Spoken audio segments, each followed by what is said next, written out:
Was it all just a dream? God bless you, Florida. Thank you. Did the last 4 years not really happen? Look, there's Ben Affleck. He's often in my dreams. And the taxi driver guy, he was there too. And little Stevie Wonder, he seemed so happy, like a miracle had taken place. Was it a dream? Or was it real?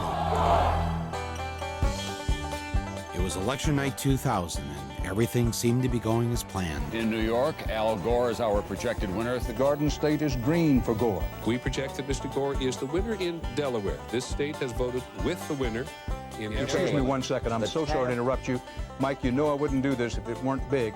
Florida goes for Al Gore. CNN announces that we call Florida in the Al Gore column. Then something called the Fox News Channel called the election in favor of the other guy. Not to interrupt you, Fox News now projects George W. Bush the winner in Florida, and thus it appears the winner of the presidency of the United States. All of a sudden, the other network said, hey, if Fox said it, it must be true. All of us at the networks made a mistake and projected Florida in the Al Gore column. It was our mistake. Now, what most people don't know is that the man who was in charge of the decision desk at Fox that night, the man who called it for Bush, was none other than Bush's first cousin, John Ellis. How does someone like Bush get away with something like this? Well, first, it helps if your brother is the governor of the state in question. You know something? We are going to win Florida. Mark my words. You can write it down. Second, make sure the chairman of your campaign is also the vote counting woman, and that her state has hired a company that's going to knock voters off the rolls who aren't likely to vote for you. You can usually tell them by the color of their skin. Then make sure your side fights like it's life or death. I think all this talk about legitimacy is way overblown. And hope that the other side will just sit by and wait for the phone to ring. And even if numerous independent investigations prove that Gore got the most votes, if there was a statewide recount under every scenario, Gore won the election. It won't matter, just as long as all your daddy's friends on the Supreme Court vote the right way. While I strongly disagree with the court's decision, I accept it. What we need now is acceptance. We have a new president-elect. It turns out none of this was a dream. It's what really happened. On the day the joint session of both the House of Representatives and the Senate was to certify the election results, Al Gore, in his dual role as outgoing vice president and president of the Senate, presided over the event that would officially anoint George W. Bush as the new president. If any congressman wanted to raise an objection, the rules insisted that he or she had to have the signed support of just one senator. Mr. President, and I take great pride in calling you that, I must object because of the overwhelming evidence of official misconduct, deliberate fraud, and an attempt to suppress voter turnout. The chair must remind members that under Section 18 of Title III, United States Code, no debate is allowed in the joint session. Thank you, Mr. President. To answer your question, Mr. President, the objection is in writing, signed by a number of members of the House of Representatives, but not by a member of the Senate. Mr. President, it is in writing and signed by several House colleagues on behalf and myself of the 27,000 voters of Duval County, in which 16,000 of them are African Americans that was disenfranchised in this last election. Is the objection signed by a member of the Senate? Not signed by a member of the Senate. The Senate is missing. Mr. President, it is in writing and signed by myself on behalf of many of the diverse constituents in our country, especially those in the 9th Congressional District, and all American voters who recognize that the Supreme Court, not the people of the United States, decided this election. Is the objection signed by a senator? Unfortunately, Mr. President, it is not signed by one single senator.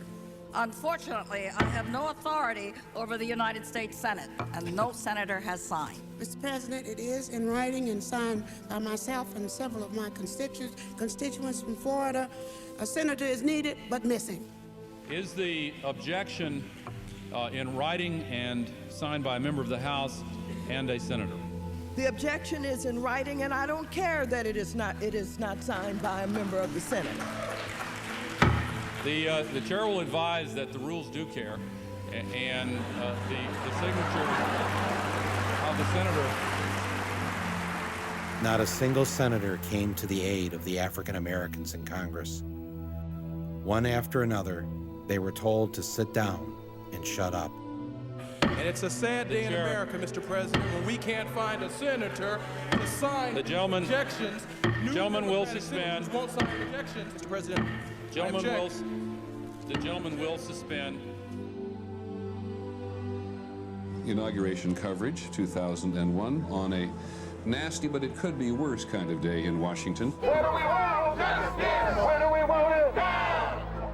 On the day George W. Bush was inaugurated, tens of thousands of Americans poured into the streets of D.C. in one last attempt to reclaim what had been taken from them. They pelted Bush's limo with eggs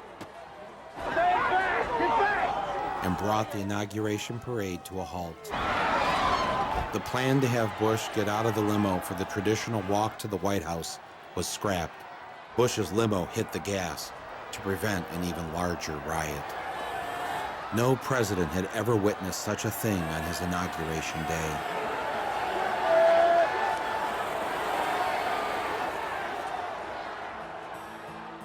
And for the next 8 months, it didn't get any better for George W. Bush. He couldn't get his judges appointed. He had trouble getting his legislation passed, and he lost Republican control of the Senate. His approval ratings in the polls began to sink. He was already beginning to look like a lame duck president. With everything going wrong, he did what any of us would do. He went on vacation.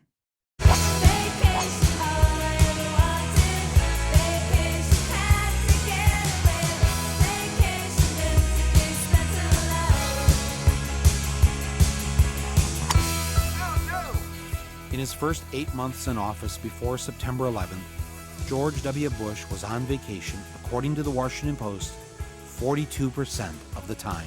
I hit every shot good. People would say I wasn't working. It was not surprising that Mr. Bush needed some time off. Being president is a lot of work. At these folks that say you're loafing here in Texas, that you're taking too long of a vacation. They don't understand the definition of work then. I'm getting a lot done. Secondly, you don't have to be in Washington to work.